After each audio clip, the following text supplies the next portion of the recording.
Boa tarde, pessoal. Sejam bem-vindos. Vamos admitindo aí o pessoal. Nós tivemos muitos inscritos, viu, Tânia? Esse assunto, como sempre, super relevante, né? Depois tem como você me dar uma cópia para eu... Tem. De quem se Bacana. Você me inscreveu? manda por e-mail. Mando sim. Dos inscritos, né? Isso, dos inscritos da apresentação Da também. gravação, mando sim. Boa Tá, tarde, joia. pessoal. Tudo bem?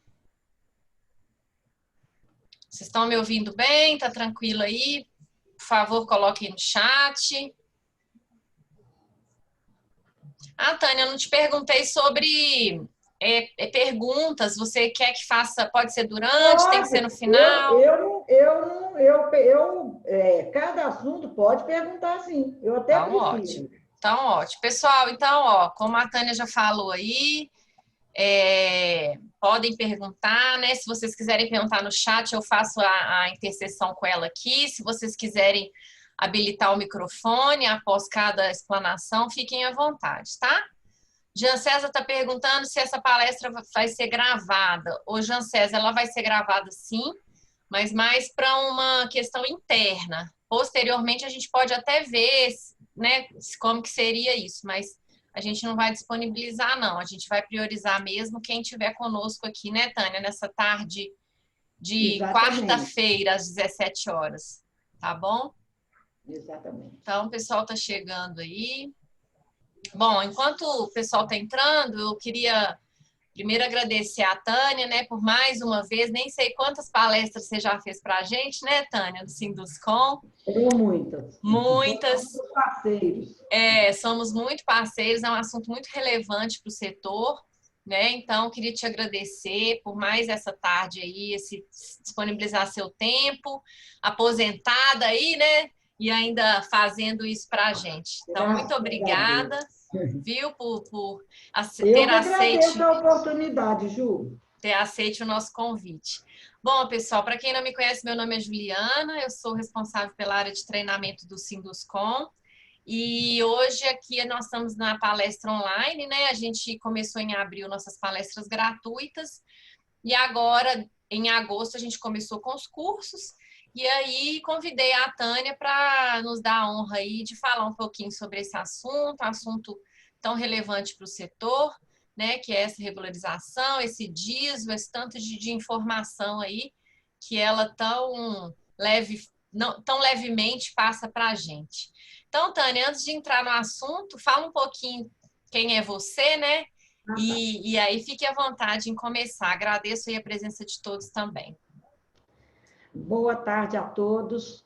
Eu sou Tânia Gontijo, fui auditora da Receita Federal desde 90, era da Previdência, né? Em 97, eu sou do concurso de 97. Então, Previdência é o meu assunto, o assunto que eu estudo desde antes dessa data, né? Que eu fiz o concurso do INSS. Aí, em 2007, teve a fusão da Secretaria da Receita Previdenciária com a Receita Federal, criada a Super Receita, que todo mundo deve lembrar, né? A Receita Federal do Brasil. Aí eu migrei para a Receita. E sempre estudando contribuições previdenciárias, que é a minha paixão. Eu trabalho com dois assuntos: previdência, né, a parte de arrecadação das empresas, e também o imposto de renda de pessoa física, que foi um conhecimento que eu adquiri na Receita Federal, né, me especializei também em imposto de renda de pessoa física.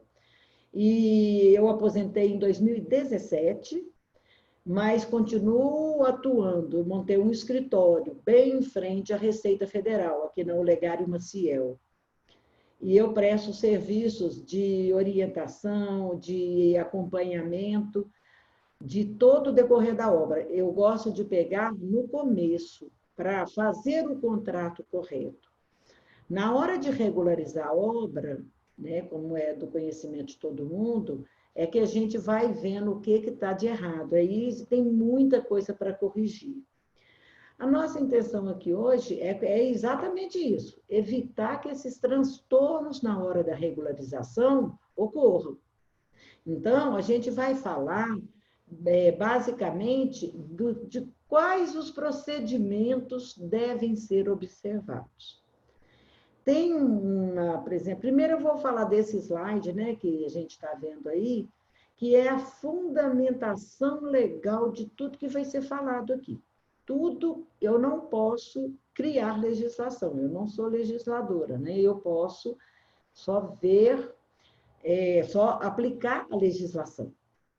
Né? A legislação vem na Lei 8.212, vem no Regulamento da Previdência Social, na segunda parte dele, porque a arrecadação foi tratada nessa lei, 8.212 de 91. Ela teve milhões de alterações posteriores, mas é ela que ainda rege as contribuições previdenciárias. E tem o Regulamento da Previdência Social, aprovado pelo Decreto 3.048, até o artigo, por volta de 190, me parece, é benefício. O regulamento serviu para benefícios e arrecadação. A lei do benefício é separada. A lei do benefício previdenciário é 8.213, da mesma data. Então, nós temos aí essa lei, temos o regulamento, a instrução normativa 971, ela tem um capítulo, começa no artigo 322 da IN 971, ela já foi muito alterada também, é uma coisa de retalho. E temos, ela trata dos pormenores da arrecadação. É tudo que está na lei e no regulamento, a IN 971, a partir do artigo 322, tece os pormenores da legislação aplicada à construção civil. E o manual da GFIP, aprovado pela Instrução Normativa 880 de 2008. É a versão, nós estamos na versão do CEFIP, a 8.4. Então, essa é a legislação que a gente vai se basear. Tudo que for falado aqui tem um fundamento legal, tá? E aí, a gente vai começar agora com a parte que eu considero mais importante. Do meu ponto de vista, é mais importante. Por quê? É a parte de conceitos. Se você, olha, nós vamos passar aqui o slide, só que não está indo. Tânia, dá um Oi. enter ou passa com a setinha do mouse. Mas não está indo. Eu sei passar, mas a setinha não está indo. Tá vendo? Tá, então faz o Não seguinte. tem enter. Faz o seguinte, dá um ESC. ESC. Veio, não veio. E vê se dá. Não resolvi. Se não der o projeto aqui, não tem problema não. Olha, a gente testou antes. O teste dá certo, né? A Ieda veio aqui e deu certo. Acho que é a presença da Ieda. Então, faz uma gentileza. Fecha tudo que eu vou projetar no meu... Em cima aí vai aparecer, tem uma tarjinha vermelha, tá escrito assim, interromper compartilhamento. Não é melhor deixa eu tentar de novo. Já deu. Consegui. Eu cliquei, eu não pedi cadeira. Vamos tentar por aqui. Gente, Ótimo. Eu esqueci, na minha apresentação, eu esqueci de falar que eu sou idosa, né? Já completei 60, e informática não é muito meu forte. Não precisa saber de informática, você já sabe coisa demais, Tânia. Não, pois é, o meu negócio é legislação. Informática, lá no meu escritório, eu tenho meus sócios mais novos, né, que dominam. Não, mas está tranquilo. Tá ótimo. Obrigada, Ju. Aí a gente agora vai continuar passando, falando sobre os conceitos. Essa é uma parte essencial. Conforme eu falei, eu acho que é a mais importante dessa apresentação. Se a gente conseguir compreender os conceitos, você já vai começar fazendo os contratos de prestação de serviço corretos, as GFIPs corretas e guardando a documentação que você vai precisar no final da obra. E numa eventual fiscalização. Sabe? Porque a regularização de obra, previdência, né, contribuição previdenciária, é um assunto complexo. sabe? É um assunto, eu considero muito complexo, tanto que na Receita a gente está sem servidores treinados. Sabe, quando a gente tenta resolver alguma coisa, vem um indeferimento com base na legislação errada e tal, não por incompetência deles, mas porque eles não tiveram a oportunidade que a gente teve. E todo mundo que foi para a Receita, nessa fusão que teve em 2007, já aposentou. Então, a Receita está um pouco sem memória, né, da contribuição previdenciária na construção civil. Está bem difícil trabalhar lá, mas sempre tem jeito. Né? Fazendo a coisa certa, tudo vai dar certo, sem dúvida. Então, vamos lá. O que é obra de construção civil? Essa definição aqui é tudo que você fizer que for agregado ao solo ou subsolo. Agora, assim, ó, construção civil, tais como discriminado no anexo 7. O anexo 7 da Instrução Normativa 971, tá aí o artigo 322, inciso 1. Então, está falando o que é obra? É reforma, ampliação, edificação, tudo é obra, sabe? E a gente, na vida cotidiana, né, a gente chama tudo de obra. Por exemplo, vai fazer uma terraplenagem. Aí fala, está fazendo uma obra. Mas, para fins da legislação da Receita Federal, isso não é obra, isso é serviço. Tá? Por quê? Tudo está definido nesse artigo 322, é o artigo das definições. Tá? Então, construção civil é tudo que se faz, tal como discriminado no anexo 7. O que acontece? Esse anexo 7, ele descreve o que a Receita Federal considera obra, o que ela considera serviço. Por que existe essa diferença? Na vida real, isso para nós é insignificante, né?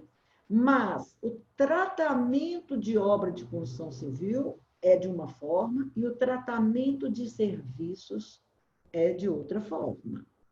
Então, a primeira coisa que a gente tem que fazer é ir lá na IN, no anexo 7, e ver lá. Ah, eu fui contratada para fazer isso aqui. Isso está lá como obra ou está lá como serviços? Então, por isso que é assim, tal como discriminado no anexo 7. Então, lá vai definir obra e serviço. Agora, tem que chamar a atenção para uma coisa. Uma obra contém serviços. Por exemplo, a construção de um edifício. Ela é uma obra de construção civil. Dentro dela existem serviços. Por exemplo, o que eu lembro de cor, tá, gente? Porque eu não decoro, lógico, né? O que eu lembro de cor, a terraplenagem. Terraplenagem é serviço, mas está contido numa obra. A gente tem que olhar o global. Não é cada, por exemplo, assim, terraplenagem, o que é, edificação, fundação, o que é, não pode esmiuçar. Você olha o global. Se você foi contratado para fazer só o projeto de terraplenagem, bacana, você está fazendo um serviço.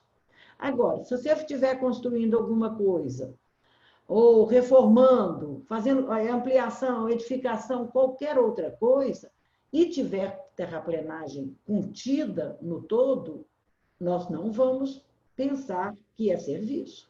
Despreza os serviços que estão contidos na obra. Tá bom? Aí você vai no anexo 7 e vê lá. Agora vamos lá. Serviços de construção civil. Aqueles prestados no ramo da construção civil, tal como discriminado lá no anexo 7, né? Que a gente já definiu. Então, a gente tem que saber, eu tenho um contrato de prestação de serviços, vou lá no anexo 7. Primeira coisa, eu estou fazendo uma obra ou eu estou fazendo um serviço? Primeira coisa que eu vou fazer é verificar isso, tá? E aí a gente vai seguindo. Aí tá, eu decidi que é uma obra. É uma obra. Então, o que é um contrato de empreitada? Empreitada é aquele contrato que a pessoa que quer executar a obra, eu posso ser, né, o proprietário, o dono da obra, o incorporador, isso aí sempre vem essa turminha junto. Porque o que é proprietário? Lá na IN define, proprietário é quem está lá no registro, né? Incorporador é quem vai construir e vender na planta, faz a incorporação do imóvel, né? Tem que ter aquele patrimônio de afetação, tem que ter uns requisitos para essa incorporação. Dono da obra. Dono da obra é quem não tem a propriedade, mas é responsável pela construção. Eu alugo um lote, construo a sede do meu escritório. Eu sou dono da obra, porque o imóvel não é meu, por isso que eu não sou proprietário. Então, eu entro como dono da obra. Condômino. Condômino é o adquirente de um prédio edificado, né, que tem que ter lá o condomínio registrado no cartório de registro de imóveis. Então, o condômino é o adquirente de um apartamento, por exemplo. Ou casa, né? Pode ser um condomínio só de casa. E uma empresa qualquer, né? Esse aí é o contrato de empreitada. É uma empresa qualquer, para execução de obra ou serviço. Então, esse conceito está no conceito de contrato de empreitada. Aí, a gente vai pagar pela execução do serviço, né? Isso é a empreitada. A empreitada pode ser total ou parcial, né? Então, nós vamos ter a empreitada total. O que é uma empreitada total? É quando uma única empresa vai prestar serviços naquele projeto, naquele jogo de projetos, que tem um projeto arquitetônico, estrutural, elétrico, hidráulico, ar-condicionado. Então, se uma única empresa for prestar todos os serviços, desde terraplenagem até entrega da chave, aí a gente chama de empreitada total. Tá? Não importa quem vai comprar os materiais. Para este fim, quem vai comprar os materiais não interessa. Tá? Para a definição de empreitada total ou parcial. A empreitada parcial é quando você é contratado para fazer uma parte dos serviços. Por exemplo, vamos supor que uma empresa, a Drogaria Araújo, vai construir uma sede e te contrata para fazer tudo, menos o ar-condicionado, por exemplo. Aí já acabou a empreitada total. Quando a gente fala que é tudo mesmo. Aí já caiu numa empreitada parcial. Tá? Voltando, repetindo, né? Não importa quem vai comprar os materiais, mas é assim, fez a obra inteira, até a entrega da chave, sem tirar nada para outra empresa, é empreitada total. Contratou uma lá para fazer a parte elétrica. Acabou a empreitada total. Tá? Não importa o tanto que é pequeno, se a outra empresa contratada, não importa. Empreitada total, prestação de serviço de uma única empresa. Empreitada parcial, prestação de serviços de várias empresas, não só de uma, senão vai para total. Tá bom? Vamos ver aqui o conceito. Empreitada total, então, responsabilidade direta da empresa, né? Para todos os serviços necessários à regularização de obra. Não importa o fornecimento de material, como foi dito, né?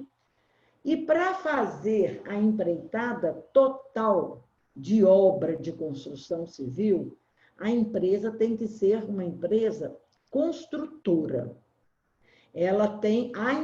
A pessoa jurídica tem que ter o registro no CREA. E no objeto da empresa tem que ter indústria da construção civil. Se vocês não têm registro no CREA para a obra, a empresa, tá? Não adianta o dono da empresa ter o CREA, não.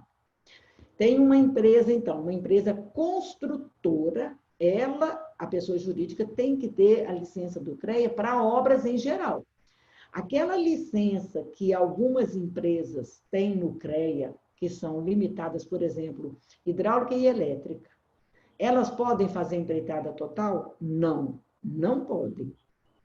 Porque elas não são construtoras de uma forma genérica, de acordo com o registro. Opa, passei sem querer, desculpa. De uma forma genérica no CREA. E lá no objeto, construção civil. Se o objeto da empresa é instalações elétricas, ela não pode fazer um contrato de empreitada total, porque ela não se enquadra no conceito que a Receita Federal deu para a empresa construtora. Tá? Então, são essas condições. Empreitada parcial, empresa construtora ou prestadora de serviços. Aqui não tem problema, tá? Ela pode executar parte da obra. Mais uma vez, o fornecimento do material não importa. Não, deixa eu voltar aqui, que eu quero falar uma coisa. Na execução, quando a construtora, vou voltar até mais um slide, na construtora, realiza um contrato de empreitada total, ela é responsável por tudo. E ela pode, se quiser, contratar subempreiteiros. Ela vai contratar as empresas que ela quiser, ela pode contratar. Eu fui contratada para realizar todos os serviços da Drogaria Araújo, por exemplo, a construção da Drogaria Araújo. Mas eu vou contratar, eu não tenho maquinário para fazer determinados serviços, terraplenagem, eu preciso ter esse material? Não, eu contrato uma empresa para fazer a terraplenagem. Eu posso contratar outra subempreiteira para fazer fundação. Bacana, que eu não tenho equipamento, batistaca, papapá, eu não tenho esse equipamento. Pode contratar. Só que tem que tomar cuidado, porque essa subempreiteira não pode faturar diretamente para o contratante, aquele proprietário, dono da obra, incorporador. Porque aí já descaracteriza a empreitada total. Né? Então, eu contrato lá a empresa fazer terraplenagem, terra e vida. Aí essa empresa Terra e Vida vai emitir nota fiscal para mim, que sou a construtora. Aí sim, isso é uma subempreitada. Não descaracteriza a empreitada total. Tá bom? Não mexe nisso daí. Subempreitada é permitido. Agora, se eu contrato um subempreiteiro e ele fatura direto para o dono da obra, acabou a empreitada total. Tá? Então, tem que prestar atenção nisso daí. Aí, o subempreiteiro emite nota fiscal para mim, eu faço a retenção e emito nota contendo as subempreitadas para o dono da obra. Tá bom? Aqui a gente já passou. Agora, vamos ver. Então, a primeira coisa que eu vou fazer, que eu vou olhar, a gente tem que ir recapitulando de período em período para a gente não se perder, né? Porque muita coisa é acumulada. Então, a primeira coisa, eu estou com um contrato, eu vou ver, eu vou executar uma obra ou eu vou executar um serviço? Onde? Anexo 7 da IN 971. Depois, eu vou ver aqui, como que vai ser isso aqui? Somente eu vou construir essa obra? Ou eles vão contratar outras empresas, qualquer, para fazer determinado serviço? Ainda que o mínimo de serviços. Aí eu vou definir empreitada total ou empreitada parcial. Definido isso, nós vamos dar um outro passo para ver quem tem que fazer a matrícula, aquela antiga matrícula SEI, que hoje chama CNO, mas é a mesma coisa. Antes era cadastro específico do INSS, hoje é Cadastro Nacional de Obras. As inovações da Receita, mas dá na mesma. Quem vai matricular essa obra? Aí, a regra geral é o proprietário do imóvel, dono da obra ou o incorporador. Então, se a Drogaria Araújo vai construir, a regra é que ela tire a matrícula, ela matricule aquela obra no CNO, Cadastro Nacional de Obra. Exceção: construtora contratada para execução sob o regime de empreitada total. Se a minha empresa vai construir tudo lá da Drogaria Araújo, a minha empresa construtora, né, porque eu estou fazendo uma empreitada total, aí a matrícula é minha, da construtora. A construtora tira a matrícula, e isso faz grande diferença. A gente tem que preocupar muito com isso no início. Por quê? A GFIP é de uma forma, a GFIP tem determinado código.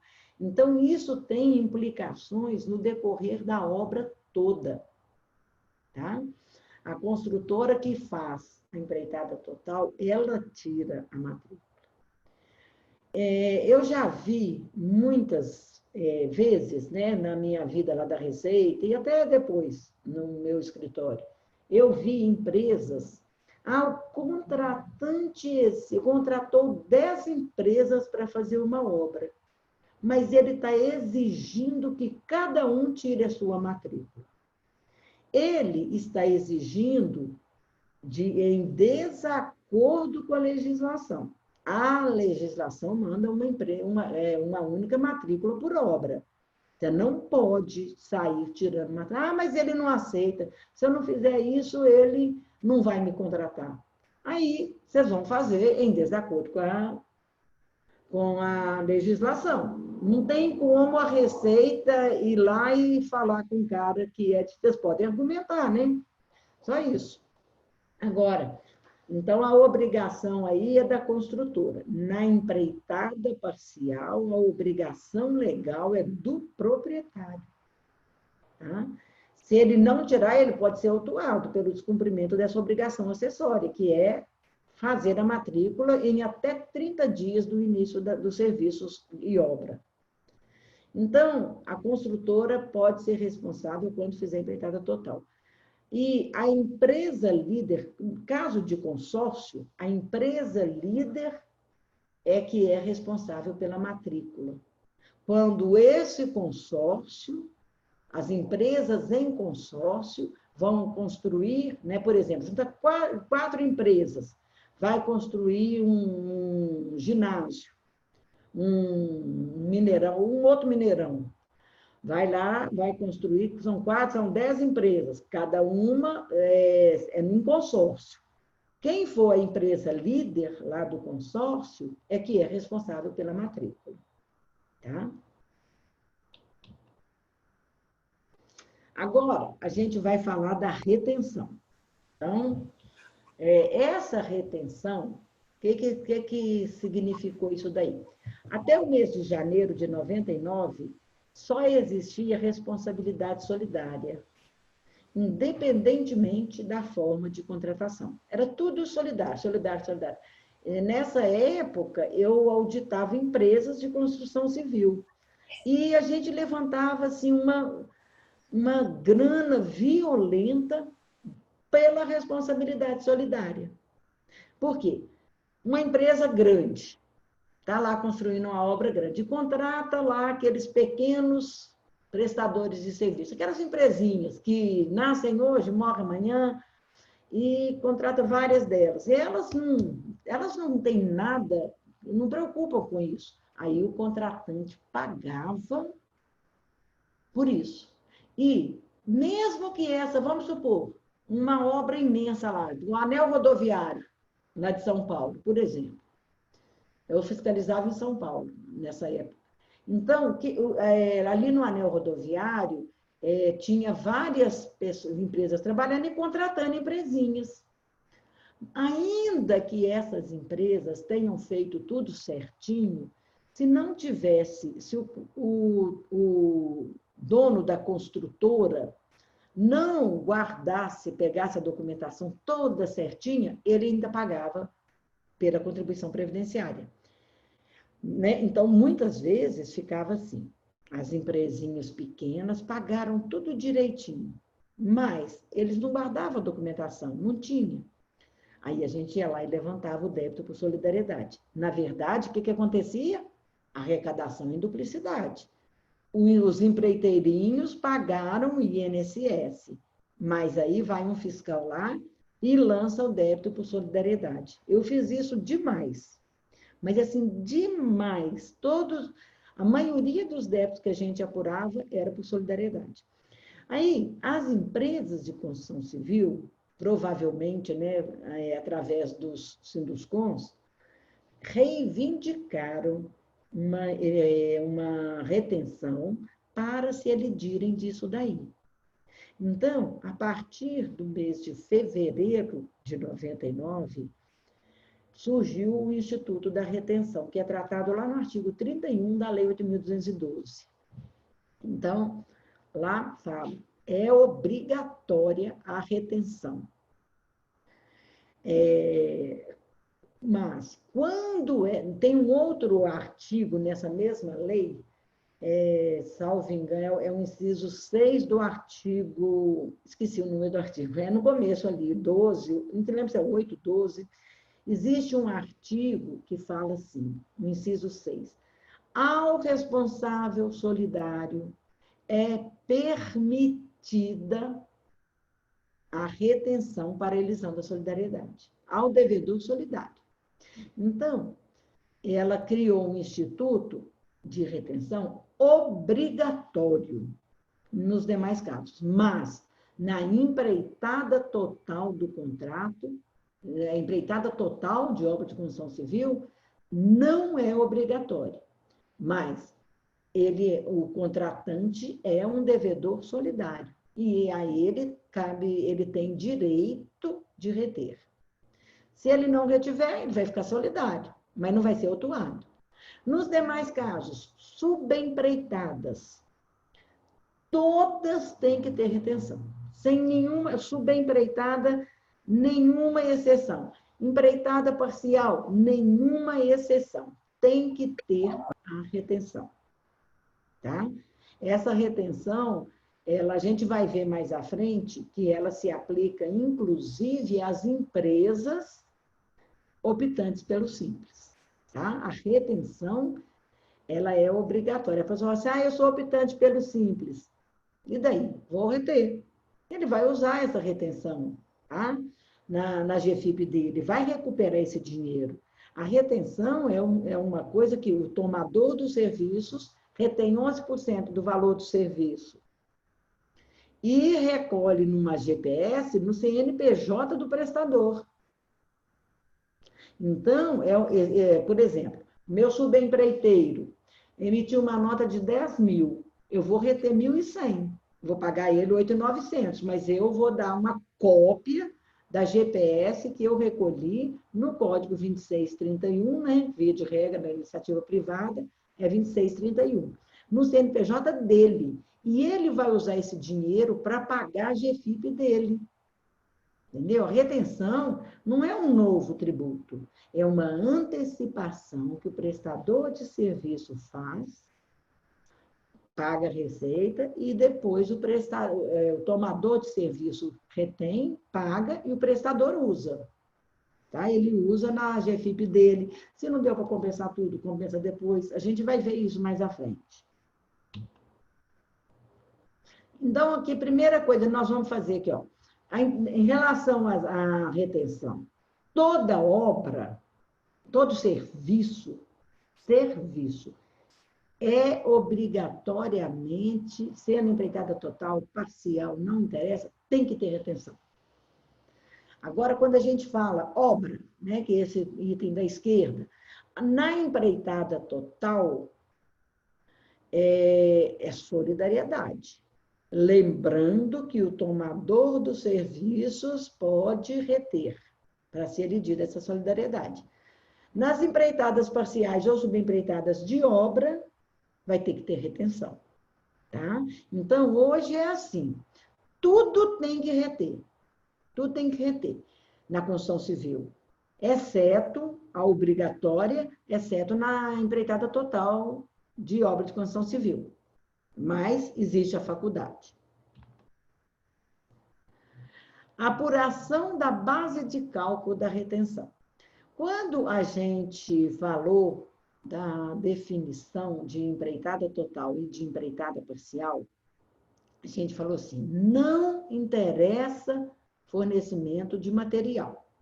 Para definir empreitada total e empreitada parcial, não faz diferença o fornecimento de material. Importa se a mão de obra de todos os serviços é de uma empresa ou de várias. Aqui, na base, para apuração da base de cálculo da retenção, a gente vai ter que ver se vai deduzir o material ou não. Porque tem uma nota fiscal de um contrato de execução de pedaço da obra ou da obra toda, não importa, com fornecimento de material. Quando é só prestação de serviço, é 11% do total. Agora, quando é uma nota fiscal com fornecimento de material pelo prestador de serviço, aí a gente vai ter que separar. Como que a legislação diz? Quando lá no contrato prevê o valor do material. Por exemplo, eu tenho um contrato de prestação de serviço que fala assim, você vai executar para mim a fundação e vai fornecer material. E, neste contrato, eu tenho lá, no contrato, valor dos serviços, tanto. Valor dos materiais, tanto. Aí, beleza. Aí vai ser o valor que está discriminado no contrato. E, além de discriminar no contrato, na nota fiscal que esse prestador de serviço foi emitir, ele vai colocar o valor.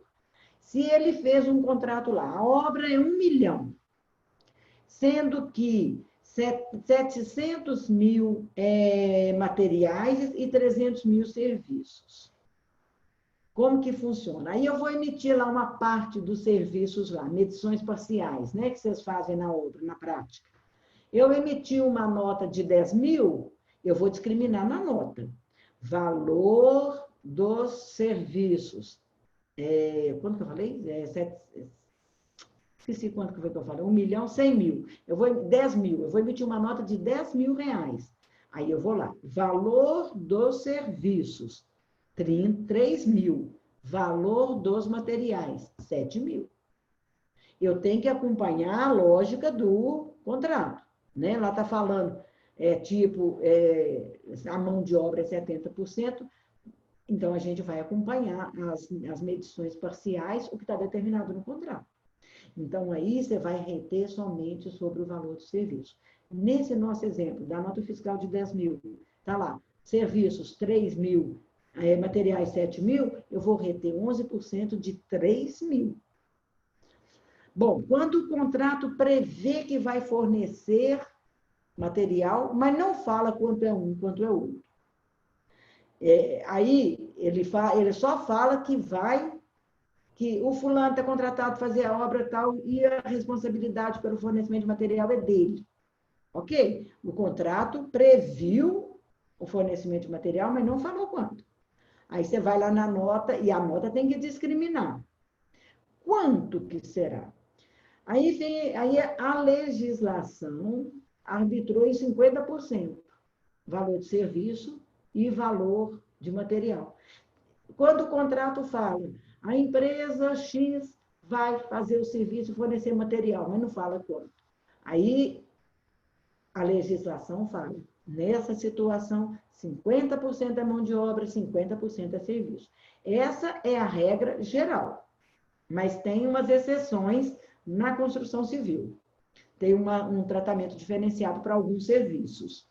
Então, quando o contrato fala que vai fornecer, e não fala quanto, é 50% para serviço, 50% material. Mas, se não tiver discriminado na nota fiscal, o valor do serviço e o valor do material, aí vai ter que reter tudo. Ele não pode discriminar assim. Valor de serviços e materiais, 10 mil. Não pode. Tem que discriminar. Valor de serviços, 5 mil. Valor dos materiais, 5 mil.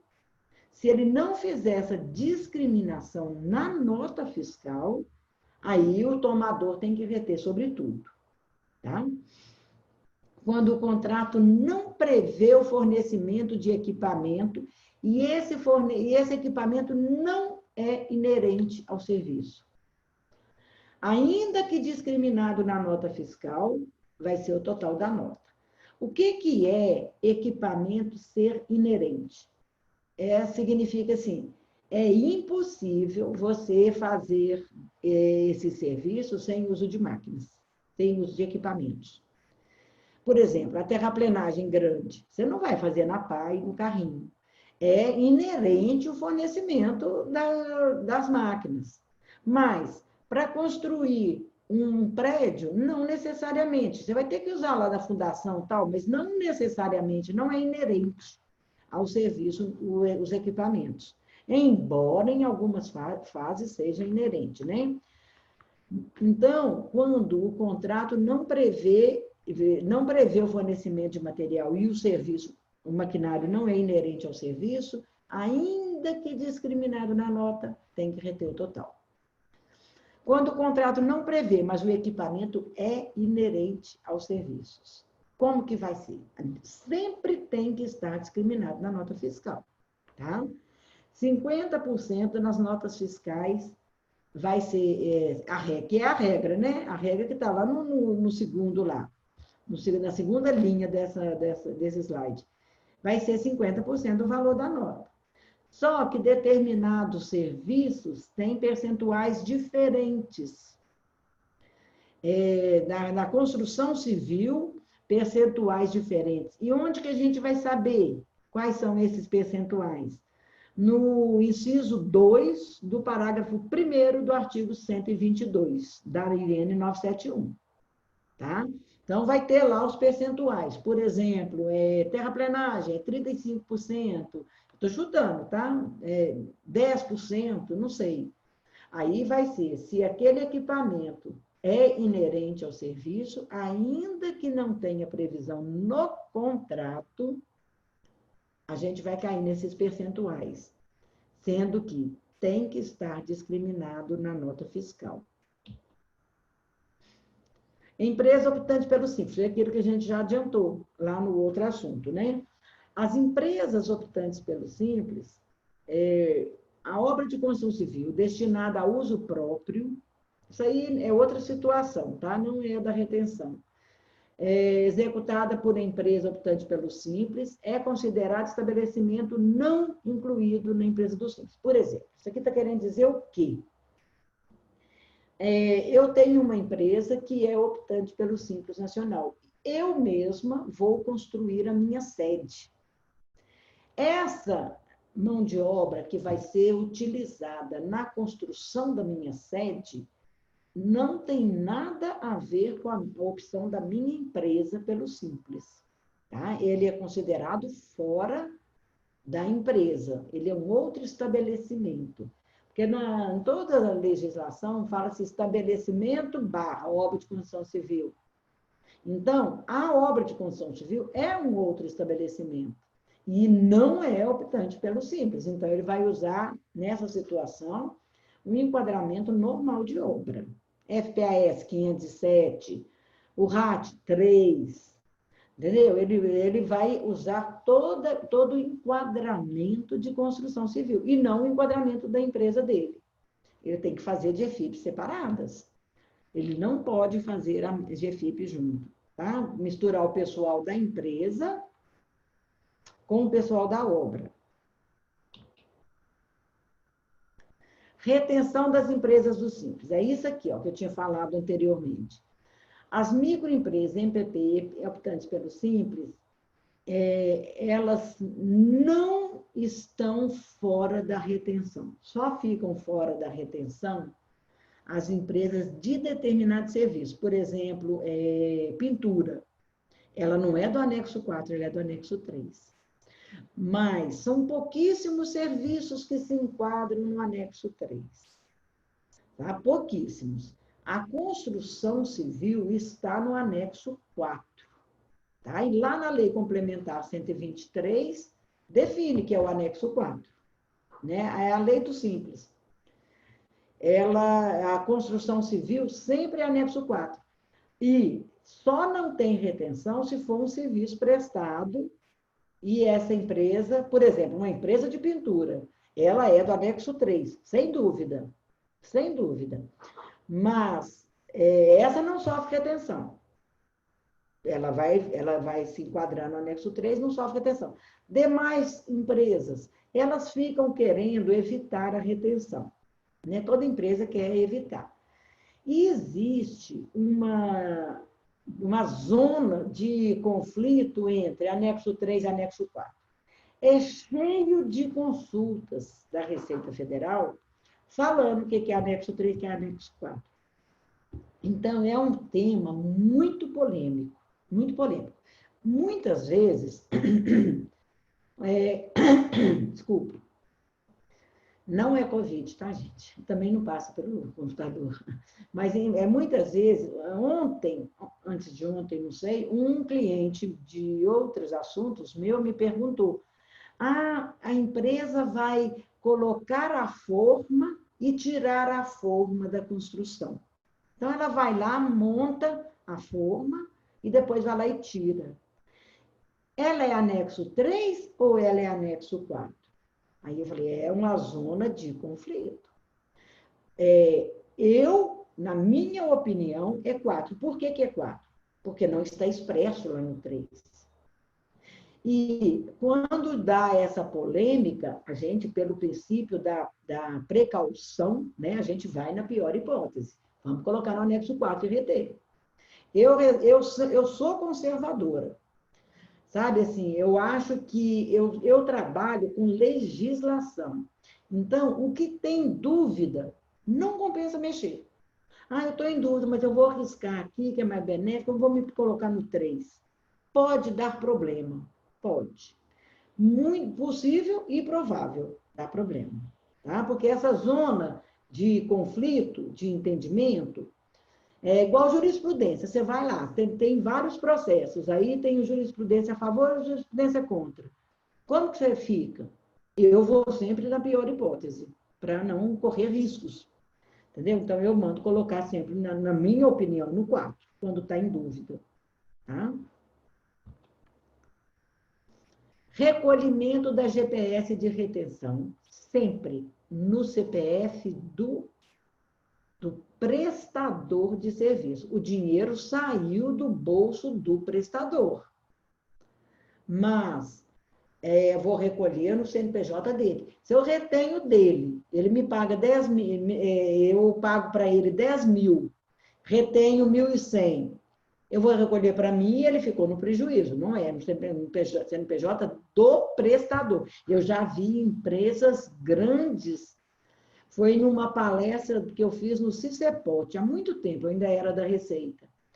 A empresa tomadora de serviço retinha de todo mundo e recolhia no CNPJ dela, ou na matrícula CI dela.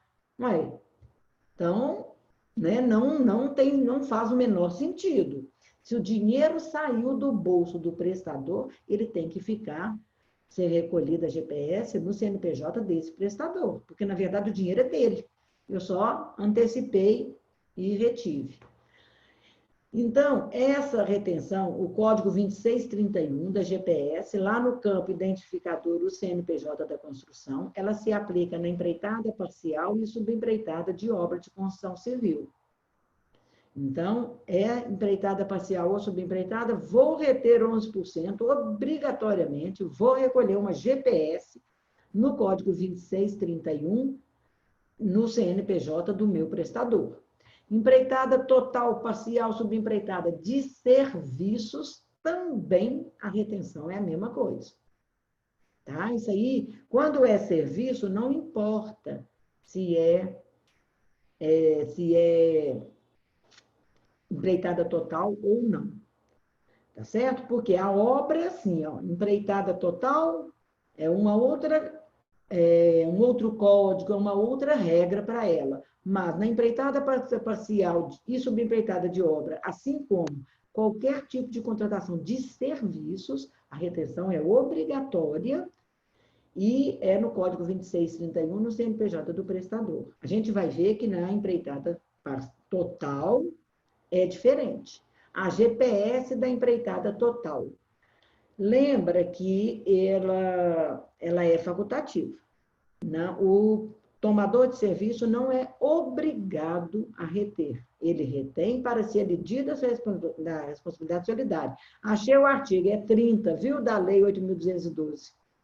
Aliás, inciso 6 do artigo 30 da Lei 8.212. É claro, né, gente? Não dá para decorar todos os artigos. Alguns a gente sabe de cor, mas não é bom decorar. Então, nesse caso, a gente vai recolher, por exemplo, Tânia, contratei uma empresa construtora, porque senão não é empreitada total. Contratei uma empresa construtora. Eu não sou obrigada a reter, porque eu sou pessoa física. A pessoa física não é obrigada a reter. Só que para elisão da solidariedade, eu posso reter. Porque todo dono, proprietário, dono da obra, incorporador, é responsável pela contribuição previdenciária. Então, eu posso reter. E aí, como que eu vou recolher isso? Numa guia, uma GPS, no código 2658, né, que é a empreitada total de obra de construção civil, que é a retenção facultativa. Né? Então, gente, vamos relembrar aqui, olha. A gente começou lá falando do anexo 7 da IN 971. Vou lá, vejo, o que eu vou fazer? Obra ou serviço? Ah, é obra. Ah, beleza. Então, já que é obra, eu vou ter muito cuidado aqui para definir se é empreitada total ou se é empreitada parcial. Definir. Ah, eu vou fazer empreitada total. Aí, vou lá. Quem vai fazer a matrícula? Eu. Empreitada total, a minha construtora que vai fazer a matrícula no CNO. Então, já definiu. Agora, como que vai ser a retenção? Eu estou fazendo empreitada total. O meu contratante não é obrigado a reter, mas pode reter. Aí, ele vai recolher uma guia no código 2658 e o identificador não vai ser meu CNPJ. Vai ser a matrícula SEI da obra. SEI, ali está errado, né, gente? Que isso é antigo. CNO. SEI ou CNO, que ainda tem SEI, que foi criado anteriormente ao CNO. Então, por que vai recolher na matrícula SEI? Porque a matrícula SEI, quem tirou foi a construtora. Então, o estabelecimento dessa matrícula é do contratante. Então, você pode recolher na matrícula, que a matrícula é dele, é do prestador de serviço. Você não pode recolher na matrícula quando você tirou a matrícula com uma empreitada parcial, né, igual eu já vi, né, recolher na sua matrícula, de jeito nenhum. No recolhimento de retenção facultativa, retenção facultativa da empreitada total de obras de construção civil, você recolhe no código 2658 o identificador a matrícula CI da obra, que pertence ao prestador de serviço. Compensação. Vamos lá. A empresa que sofreu retenção poderá compensar. As retenções têm que estar. Qual que é o direito da pessoa de se compensar? Ela tem que declarar na GFIP e destacar na nota fiscal. Se eu sofro retenção, o destaque da retenção na nota fiscal é obrigatório para que eu tenha o direito de compensar aquele valor retido na minha GFIP. E eu tenho que ir lá na GFIP e informar a retenção. Se eu não informo a retenção na nota fiscal, não destaco a retenção na nota fiscal e nem na GFIP, eu vou ser retida e não vou poder usar o crédito. É isso. Tá? Então, eu sou empreitada parcial ou total, não importa. Né? Eu vou destacar na minha nota o valor da retenção da contribuição previdenciária, ou assim, valor retenção INSS, tanto. Eu destaco lá e informo na GFIP. São essas duas condições cumulativas. Cumulativas. Tem que destacar na nota e tem que informar na GFIP daquele prestador, né? No movimento daquele prestador. A retenção esteja destacada na GFIP e, se eu não destacar na nota fiscal, vamos supor, eu emiti nota e esqueci de destacar a retenção, mas o meu tomador fez a retenção. Aí, o que eu vou fazer? Eu vou declarar na GFIP, Mas aí eu tenho que comprovar o efetivo recolhimento pelo contratante. Senão, eu não tenho direito de usar essa retenção. Eu declarei na GFIP, mas não destaquei na nota fiscal.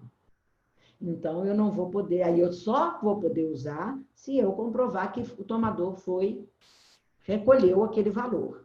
Agora, em cima, né, gente, destacar na nota e informar na GFIP é muito mais tranquilo, porque aí não interessa se o seu tomador recolheu a retenção.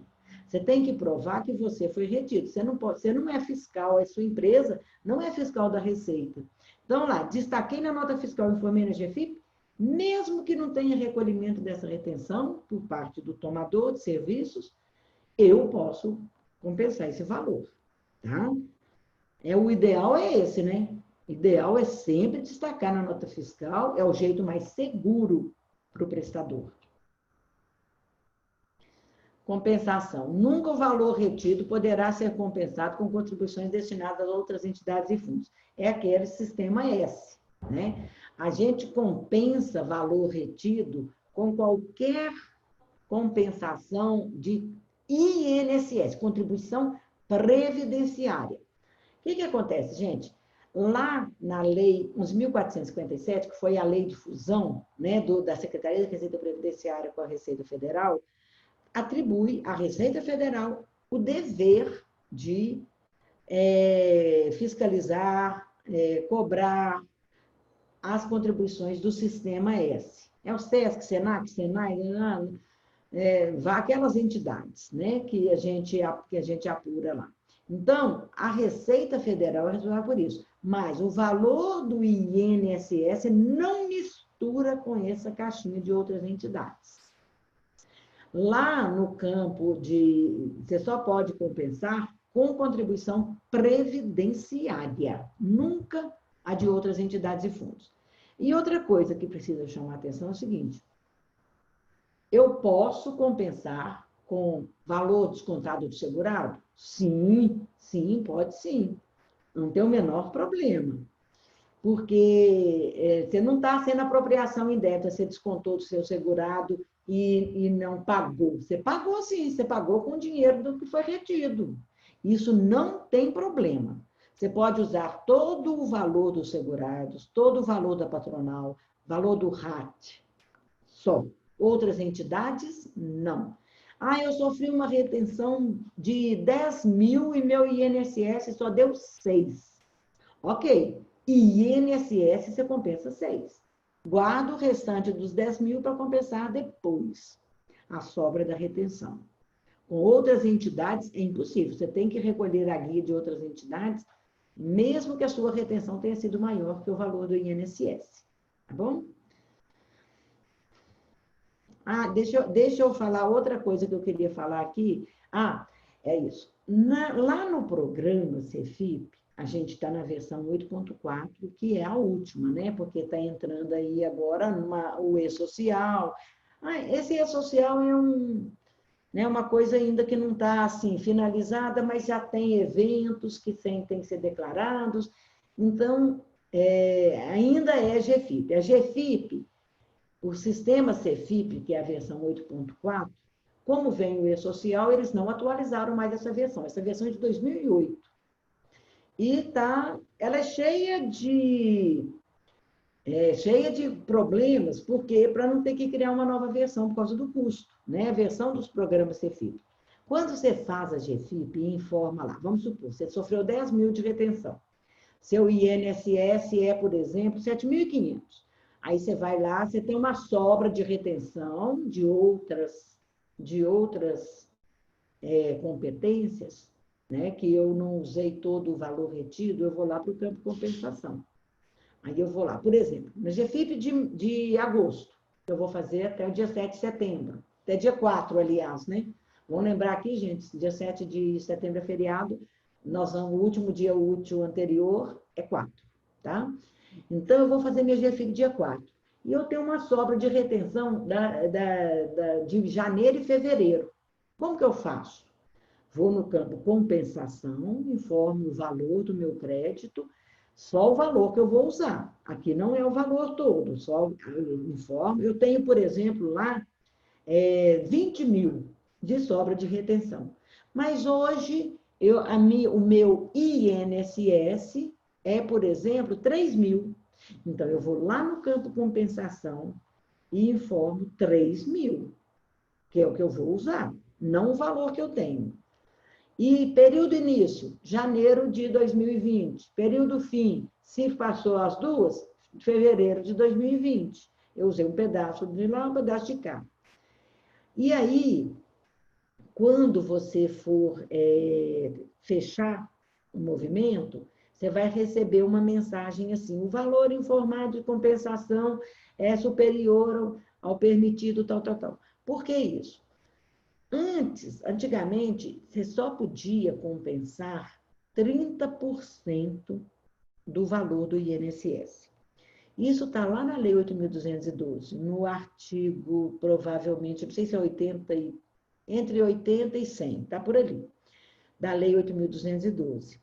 Tinha um artigo, um parágrafo ou um inciso, eu não me lembro, que falava assim: o valor de compensação é no máximo 30% do valor devido à contribuição previdenciária.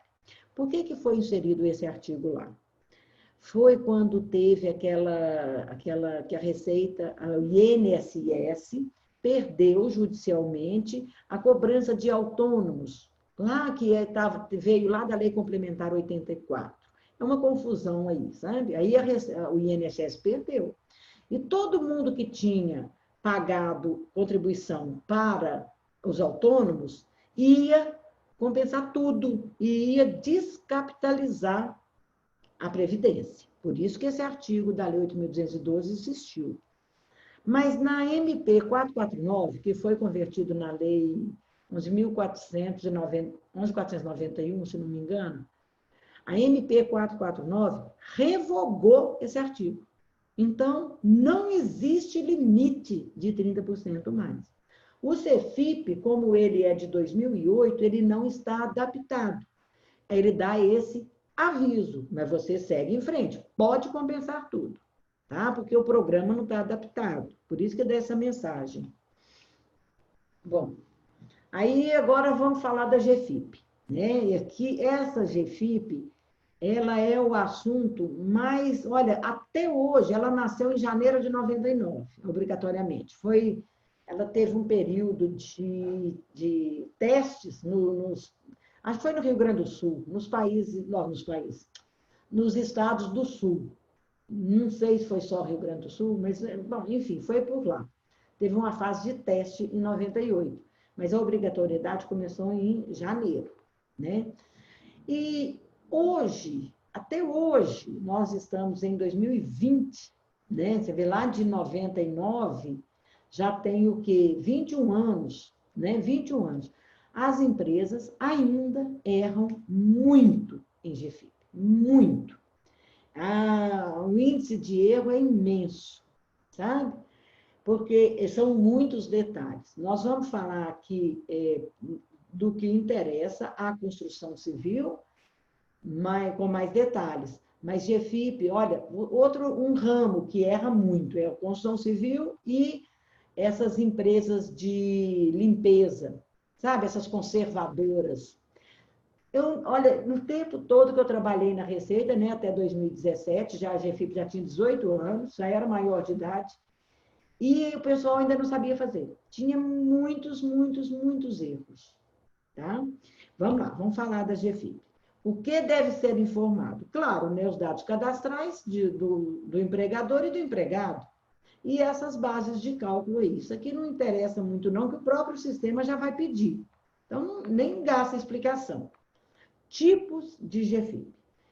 Tem a GFIP inicial e até a versão 7 do CEFIP existia a GFIP complementar. Por exemplo, eu fazia lá na versão 7, eu fazia uma GFIP com 1.000 empregados. Esqueci um. Vou lá e faço uma GFIP complementar. Pronto, beleza. Na versão 8, da versão 8.0 em diante, né, que é de 2008, que a gente falou, que é essa IN 880 de 2008, que aprovou essa versão 8.0. Então, existe hoje, né, desde 2008, a GFIP inicial e GFIP retificadora, que é uma nova GFIP. Então, e tem outro tipo. Quando não tem nenhum movimento na empresa ou numa obra, você vai fazer GFIP sem movimento, né? Sem dúvida. Ou daquela obra, ou daquela filial, ou da empresa inteira. É raro, né? A empresa inteira ficar sem movimento, mas é possível. E o pedido de exclusão, tá? O pedido de exclusão, você não precisa do backup para fazer, você tem que ter os dados da chave para fazer o pedido de exclusão. Depois a gente vai falar o que é chave daqui a pouquinho.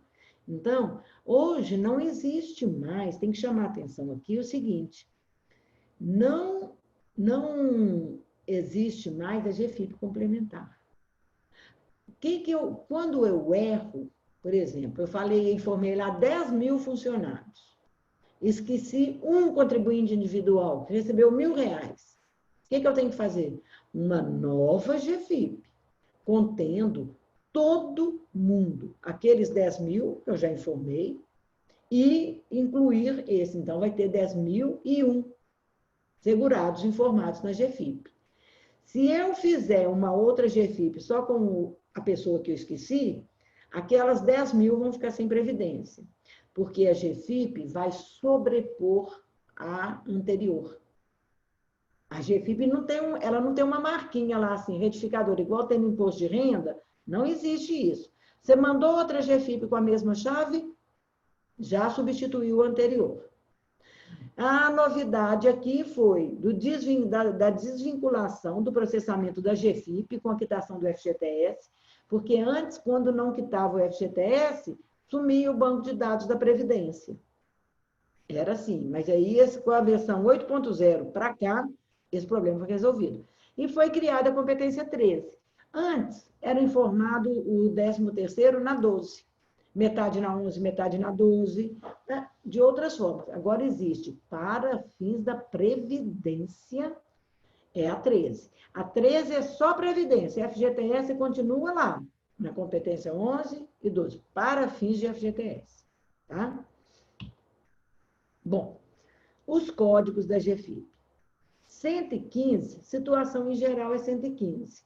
Todo o comércio, todas as prefeituras, os estados, todo mundo faz GFIP 115. Situações em geral. Né? Aí vem lá, 130, trabalhadores avulsos portuários. Trabalhador avulso não se confunde com o contribuinte individual. Trabalhador avulso, portuário, trabalha lá na zona portuária com a intermediação do órgão gestor de mão de obra. E os não portuários, no Código 135, com intermediação de sindicatos. Isso são trabalhadores avulsos, que não se confunde com contribuintes individuais.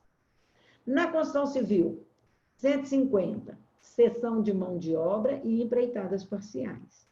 155, empreitada total de obra de construção civil. 650, reclamatória trabalhista. Esses 211 é cooperativa, o outro 608 é sindicato, então, dirigente sindical, então não importa. Nós temos que focar em quê? Na GFIP, construção civil. Só vai conhecer aqui, ó, 150 e 155. Isso é que vocês vão fazer. Vai fazer 115? Não. A 115... deixa eu ver se tem slide disso. Ela é considerada... Só um minutinho. Não. Depois eu acho que vai ter um slide na frente. Mas eu vou adiantar, porque vai que não tem o slide. A 115, você só faz, a construção civil, só faz quando não tiver obra nenhuma. Tá? Os segurados daquela empresa, por exemplo, tem uma empresa de construção civil. Só tenho esse mês funcionários administrativos. Eu não tenho ninguém Eu não tenho um segurado prestando serviço fora do meu escritório. Todo mundo ali é só administrativo. Aí sim, aí faz 115. Mas prestei serviço, não existe 115. É 150 ou 155. Deixando uma observação aqui, gente, quando a GFIP é sem movimento, por exemplo, quando acaba uma obra, na primeira competência você tem que fazer GFIP sem movimento daquela obra, daquela matrícula, né? Se a matrícula for sua. Então, você vai lá e toda GFIP sem movimento é 115, não existe outro código para matrícula sem movimento. Então, o que você faz? Você vai lá no CFIP, cadastra aquela obra como se fosse uma empresa, em vez de clicar CNPJ, você clica SEI. Cadastra e emite uma sem movimento daquela matrícula.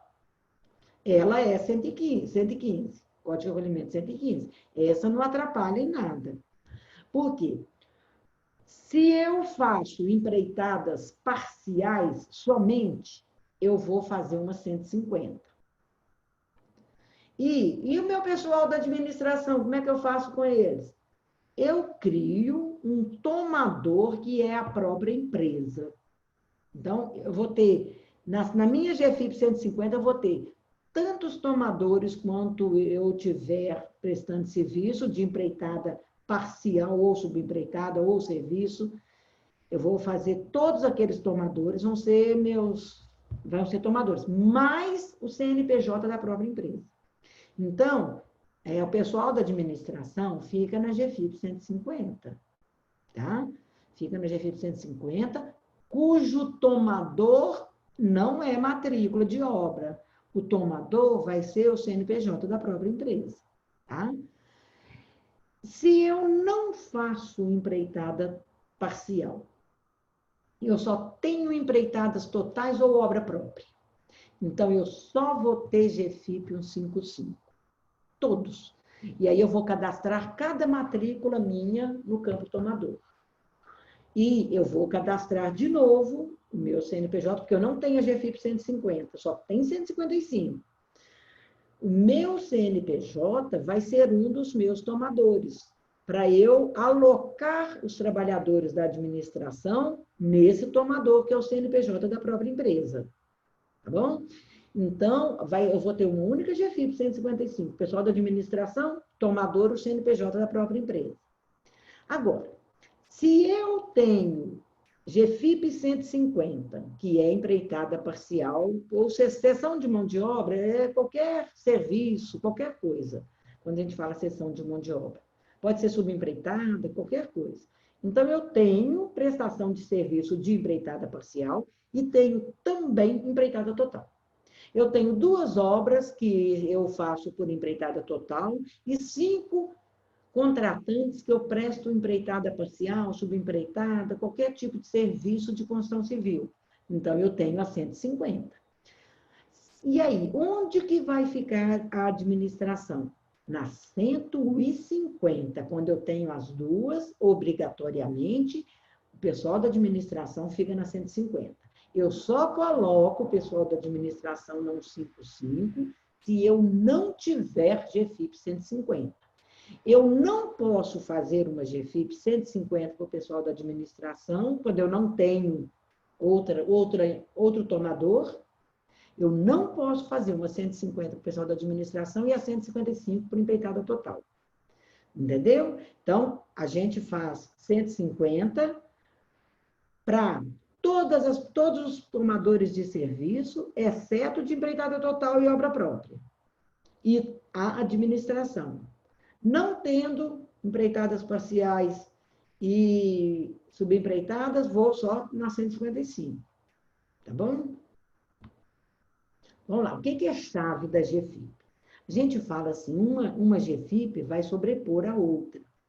Quando tiver, para esses códigos que nos interessam, a chave é composta de 4 dados. Gente, a chave da GFIP não é aquele número de registro de arquivo, ou não é o protocolo de transmissão. Chave de GFIP ela é formada por 4 dados. Código de recolhimento, 150, por exemplo, né? FPAS 507, que é da construção civil, CNPJ da sua empresa, e competência. Então, se eu mando uma GFIP com o código de recolhimento 150, FPAS 507, meu CNPJ 0001, tal, na competência Júlio, se eu mandar outra GFIP repetindo os 4 dados, ela vai sobrepor. Se eu mudar um dos dados, não sobrepõe. Por isso que eu posso ter 150 e 155. Uma não sobrepõe a outra. Porque eu vou mudar o código de recolhimento. Mudou um dos dados da chave, não sobrepõe. Eu vou ter 2 GFIPs aceitas pelo sistema, processados pela Receita Federal.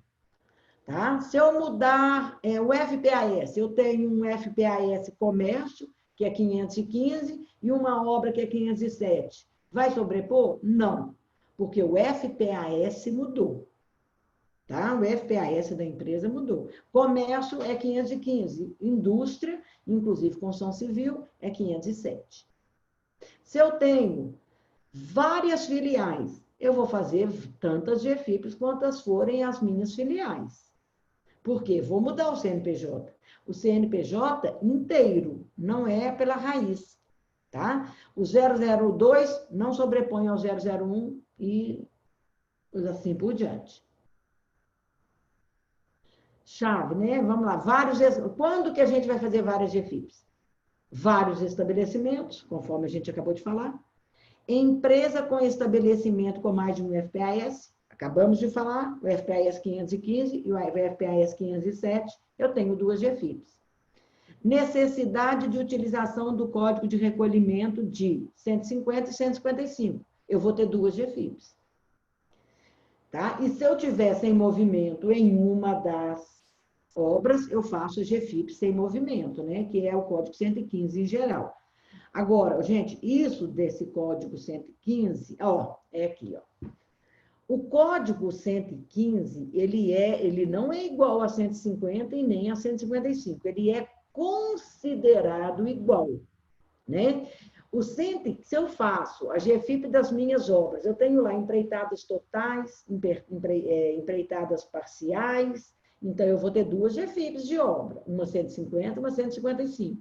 Se eu fizer uma 115 para colocar o pessoal da administração, essa 115 vai substituir as 2 que eu mandei anteriormente, que é a 150 e a 155.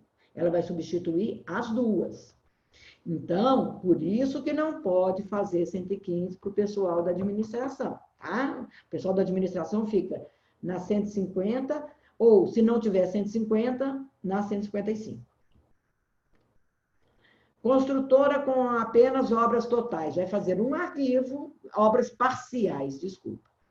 Um arquivo no 150, tá? Vai ter todos os tomadores, mais a administração. Construtora com apenas obras de empreitadas totais. Um arquivo 155, com todos os tomadores, mais administração. Construtora com obras parciais e totais, nós já falamos, necessariamente a administração fica na 150. O que vocês têm que tomar cuidado? Os subempreiteiros não podem fazer GFIP 155, porque a matrícula não é dele. A GFIP 155 só existe para o dono da matrícula. Quem não é dono da matrícula jamais pode fazer 155. Por que vocês têm que vigiar o subempreiteiro? Porque se ele fizer uma GFIP 155 com a sua matrícula, ele é subempreiteiro, a matrícula não é dele, é minha. E aí ele vai lá e coloca uma GFIP 155 com a minha matrícula CNO lá no campo tomador, ele vai criar um débito naquela matrícula. E eu vou ter problema com a Receita. Então, tem que conferir esses subempreiteiros. Só o dono da matrícula, ou CNO, faz GFIP 155. Quem não é dono da matrícula faz 150. Isso é importante vigiar. Por quê? Eu já vi muitas vezes, quando eu trabalhava na Receita, débito, estou cheio de débito, mas eu paguei tudo. Pagou, mas o infeliz do prestador fez GFIP 155. Ah, essa empresa sumiu, não existe mais. Eu já vi empresas que teve que pagar o débito. Por quê? Você pode excluir a GFIP 155 dele? Não, não pode. Você pode consertar o erro do seu empreiteiro, que você nem sabe onde está? De forma nenhuma. Ali tem segurados, que tem previdência. Então, aí o que acontece? Lá na frente apareceu um débito na sua matrícula e foi um subempreiteiro. O que você vai ter que fazer? Pagar o débito. Por isso que é importante vigiar mês a mês. Tá? O seu empreiteiro tem que te entregar a GFIP, a nota fiscal, e você conferir a GFIP dele, conferir a nota e fazer a retenção. Obra de empreitadas parciais e subempreitadas, GFIP, única por estabelecimento prestador, né? Que é do Código 150, vários tomadores, aqui está falando a mesma coisa, isso aqui está repetindo. Agora, e falando do recolhimento. Quando você tem a sua matrícula, você recolhe no Código 2208. O pessoal, você tem lá uma GFIP, 155. Então, assim, a matrícula é sua. O CEFIP vai gerar várias declarações da Previdência Social. Você vai recolher como? O de cada obra naquela matrícula no Código 2208. E o pessoal da administração que está na 155, você vai recolher no CNPJ. Porque o CNPJ é o tomador, né? Você cadastrou ele como tomador, para colocar o pessoal da administração. Informação exclusiva de retenção. Por exemplo, eu tenho uma obra que eu já acabei de prestar serviço lá. Para a prefeitura, quem presta serviço para a prefeitura, isso é muito comum. Então, a prefeitura demora lá 3 meses para pagar a nota e reter. Você vai ter que fazer uma GFIP, você não tem trabalhador lá, chama exclusivo de retenção. Naquele tomador, a única informação que você vai colocar é retenção. Campo retenção na GFIP. Aí você tem que informar lá na competência da retenção, tá? No estabelecimento que sofreu a retenção. Por exemplo, você tem lá vários tomadores, né? A retenção foi feita na matrícula 6X. Você vai colocar o valor retido nesse tomador. O valor da retenção poderá ser lançado, é o valor total. Total. Nunca você vai lançar em outro tomador ou em outra competência. Sobrou recolhimento de retenção. Eu tive uma retenção maior do que o que eu usei. Eu vou informar uma nova GFIP com outro valor de retenção, que é a sobra do mês passado? Nunca, nunca. Você vai lançar no campo compensação, tá? Campo compensação. O valor efetivamente abatido. Eu falei isso anteriormente. Você vai lá, você tem 10 mil de sobra de retenção. Nessa GFIP você vai usar 3 mil. Você vai informar quanto no campo de compensação? Apenas o valor que você vai usar, que é os 3 mil. GFIP sem movimento. Para a primeira competência, não precisa fazer mês a mês. Você fez lá, GFIP sem movimento de uma obra, daquela matrícula CNO. Você só vai voltar a fazer GFIP quando tiver movimento naquela matrícula. Se não tiver mais nunca, não faz mais nunca. Lá no CNPJ, tem uma filial lá que está sem movimento, ficou sem movimento, janeiro. Ok, você faz a GFIP sem movimento de janeiro. Ah, depois só teve movimento em outubro. Aí você faz a GFIP de outubro. A GFIP sem movimento vale para as competências subsequentes até que haja movimento. Pedido de exclusão. Não precisa, é aquilo que a gente já falou. Você vai gerar um pedido de exclusão com os dados da chave. Você vai ter que ter o CNPJ, o FPAS, o Código de Recolhimento e a competência. E com esses 4 dados, você pede a exclusão. E tem que imprimir o comprovante de solicitação de exclusão. Quando exclui, às vezes fica na malha GFIP. Aí tem que fazer o formulário de tirar da malha. Simples Nacional e GFIP. As empresas optantes pelo Simples Nacional, construtoras, elas não vão pagar outras entidades, que elas são do Simples. Simples não paga outras entidades. Mas ela tem que informar no Simples não optante.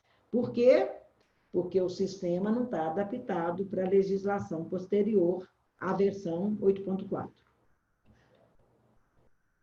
Essa documentação aqui varia de caso a caso. Isso aqui é na hora da DISO, tá? O que a gente tem que preocupar? O protocolo de envio, comprovante de declaração à Previdência Social, RET, RE. Esses são os documentos que tem que acompanhar a nota fiscal.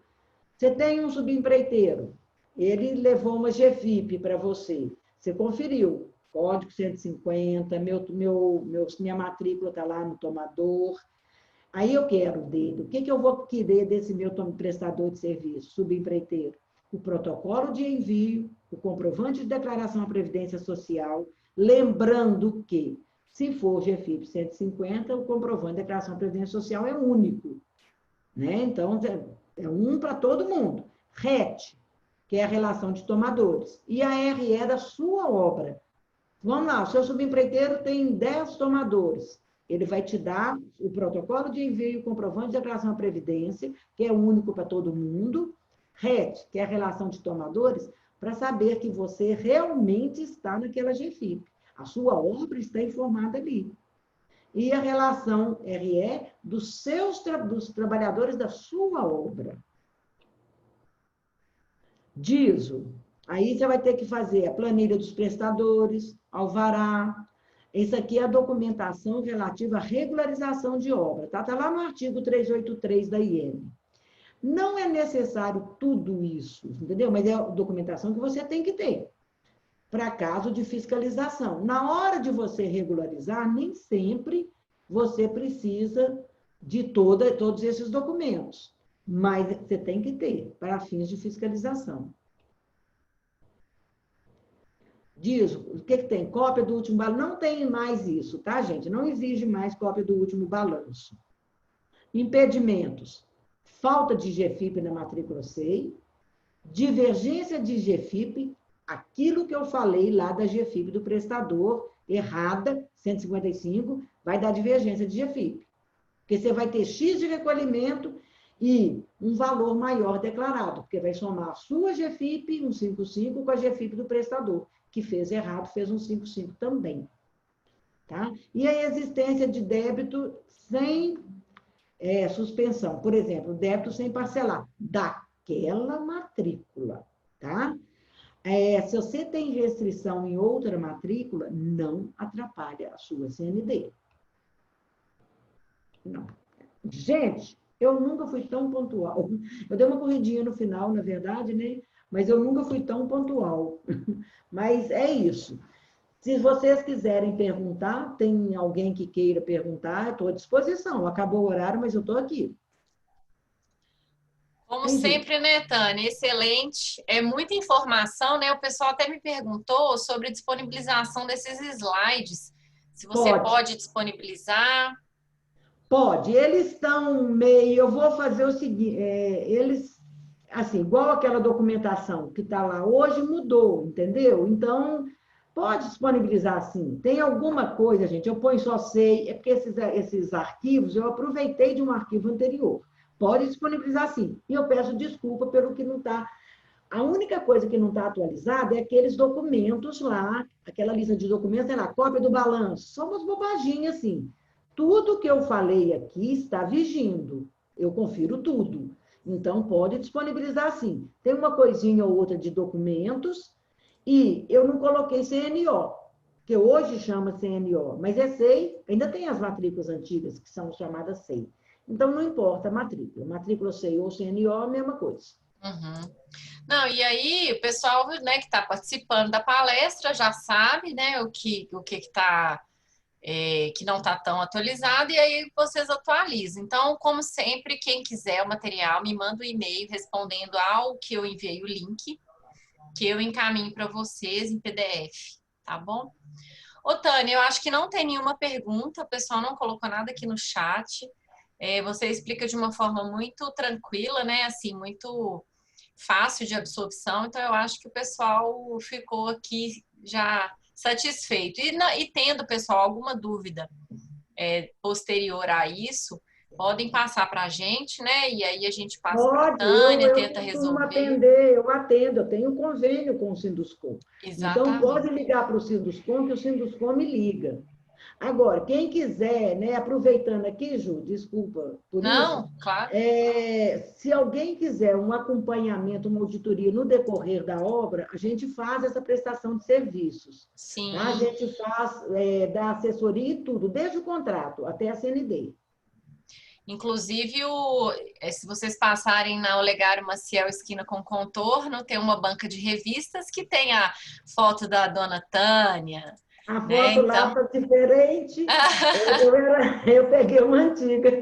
tem o contato lá do escritório e tudo, porque, como não sei se todos que estão aqui estavam desde o início, mas a Tânia é aposentada, então ela tem o escritório dela, né? Aqui, a Maria É. Fernanda Xavier está falando aqui que você já ajudou muito. Maria Fernanda, você é da CAC? Vamos ver. E o Jean tá elogiando, falando muito bom. O Elton falando muito bom. Não, ô Jean, não tem certificado, tá? Essas palestras gratuitas não tem, a gente só emite certificado nos cursos. Mas se você precisar de alguma declaração, é só me pedir por e-mail que a gente manda. Aí, ó, a Maria Fernanda é da CAC, ô Tânia, diz ela que você já ajudou ela muito. Que bom. Me Tô, ajudou tô. numa obra, numa CND de uma obra do Rio, que foi barrada no Rio, e nós conseguimos ela aqui. Foi muito Ah, tá. bom. Não, Nós conhecemos bacana. seu escritório no dia que eu fui na Receita. Não, aí a gente continua à disposição, tanto pelo Sinduscom, né, para essas consultas mais rápidas por telefone, como lá no meu escritório, nessa assessoria, se a empresa tiver interesse. Mas pode ligar aqui, a Raquel me liga e eu converso com vocês. Qualquer dúvida, pode falar comigo. Ótimo. Pessoal, então é isso. Tânia, mais uma vez obrigada. Pessoal que esteve conosco aí, mais uma vez obrigada. Precisando, nós estamos às ordens aqui para qualquer dúvida, tá bom? Eu que agradeço a oportunidade. Boa noite para todo mundo. Boa noite, gente. Obrigada, viu? Até a próxima.